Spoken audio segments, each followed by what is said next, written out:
Hey everyone, and welcome to The Explainer. Today we are looking at a really fascinating intersection of community anticipation, massive public infrastructure, and the behind-the-scenes science that keeps our outdoor spaces safe.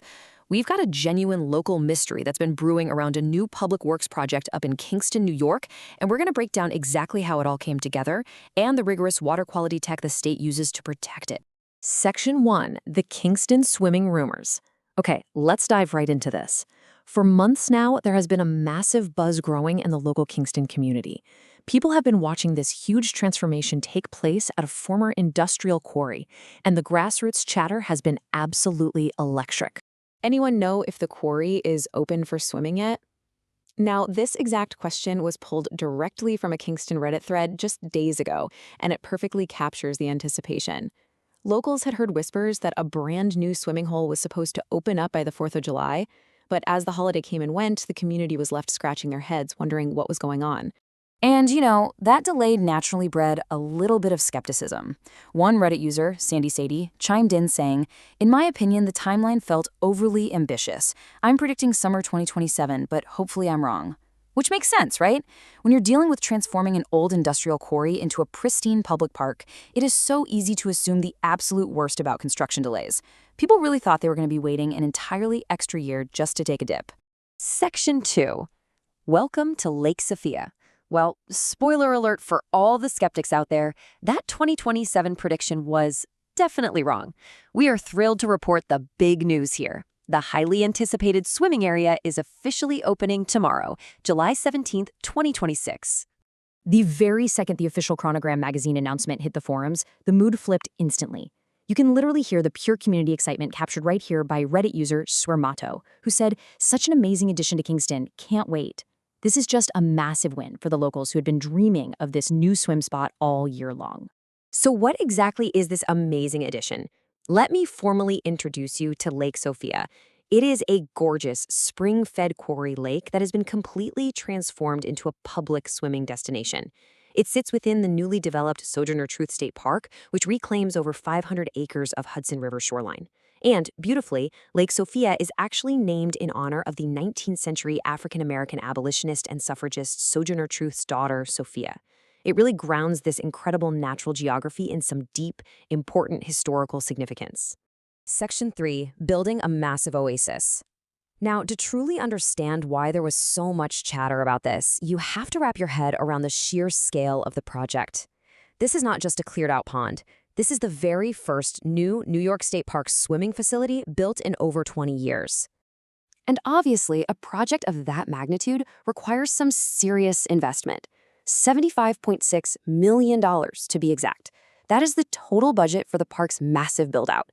A huge chunk of this, $68.1 million, is heavily supported by the state's Clean Water, Clean Air, and Green Jobs Environmental Bond Act. It's a prime example of putting environmental funding directly into conservation and public recreation. So, what does that funding actually buy you in the water? Well, for starters, a 12,000 square foot floating swim crib. What's absolutely fantastic about this feature is the heavy focus on accessibility. It includes an ADA-compliant gangway and an in-water access ramp. This creates a highly structured, safe environment for people of all abilities, especially folks who might just be learning how to swim. But hey, they certainly didn't forget about the seasoned swimmers. Right next to that, they've built a massive 16,000 square foot deep water swimming area. This guarded section lets more adventurous swimmers really take advantage of the quarry's striking, spring-fed turquoise waters. It is the perfect balance of safe, structured learning and open water adventure. And let's just look at how incredibly fast this actually came together. Governor Hochul announced the groundbreaking in July 2025. Exactly 1 year later, in July 2026, Lake Sophia opens to the public. And they aren't stopping there either. By summer 2027, the park is going to see even more future buildouts, including scenic overlooks, event spaces, and installations honoring the area's indigenous Lenape heritage. It is a seriously impressive turnaround for a project of this size. Section 4. Keeping New York beaches safe. But here is the crucial question. Once you've spent $75 million building a state-of-the-art public oasis, how do you protect it? How do you keep the public safe in a natural body of water? Well, that brings us to the fascinating world of New York's water quality testing protocols. The baseline rule across the state is that water at state park beaches is sampled at least once a week for bacterial indicators. Now, you might be wondering why it takes 18 to 24 hours to get those results back and actually notify the public. It's because you can't just look at a water sample under a microscope immediately. The bacteria literally have to be cultured in a lab to get an accurate estimate of their abundance. And this brilliantly illustrates how the specific testing protocols actually change based on the type of water. For freshwater sites like Lake Sophia, they test for E. coli with an exceedance standard of 235 colonies per 100 milliliters. But if you're swimming in the ocean down on Long Island, they test for Enterococcus, and the limit there is much lower, sitting at 104 colonies. It is highly specialized testing matched directly to the specific ecosystem. Wow, what is really interesting is how historical data actually dictates a beach's fate on any given day. The state separates beaches into two distinct categories. Category 1 beaches have a great track record, with low historical exceedance. So if a test comes back a little high there, but the weather is otherwise fine, they defer the closure, keep the beach open with an advisory, and resample immediately. But Category 2 beaches, those lack sufficient good data. If they get a high bacteria count, it triggers an immediate and automatic closure until the water is proven safe again. No second chances on day one. But beyond just bacteria, the state monitors a whole checklist of environmental factors. Here are the most common reasons a beach might actually shut down. Things like predicted poor water from heavy rainfall or high waves make perfect sense. But look at that fourth bullet point, turbidity. That simply means cloudy water. It is a massive safety hazard because if the water gets too churned up, lifeguards literally cannot see swimmers beneath the surface. Add in cold water below 50 degrees or simply a lack of available lifeguards, and you can see how tightly controlled these environments really are.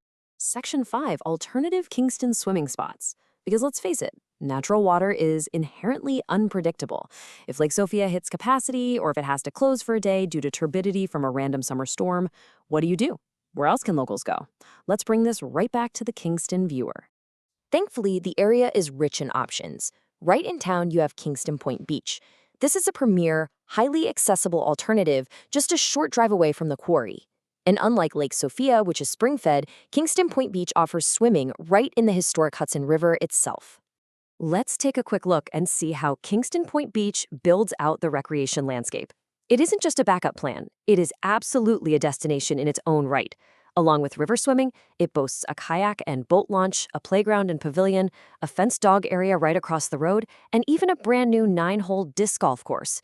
It just goes to show that the Kingston community really has a highly diverse, multi-purpose outdoor recreation network right at their fingertips. Which brings us to our final thought for today. The opening of Lake Sophia is part of a much larger initiative in New York to invest in climate-resilient recreation. As our summers get hotter, the demand for safe, accessible places to cool off is only going to skyrocket. So, with Lake Sophia setting a magnificent $75 million standard for what a public swimming facility can be, we have to ask, how will other regions step up and revamp their own public waters to adapt to the future? It's definitely something to keep in mind the next time you take a dip in your local park. Thanks so much for joining me on this explainer, and enjoy the water.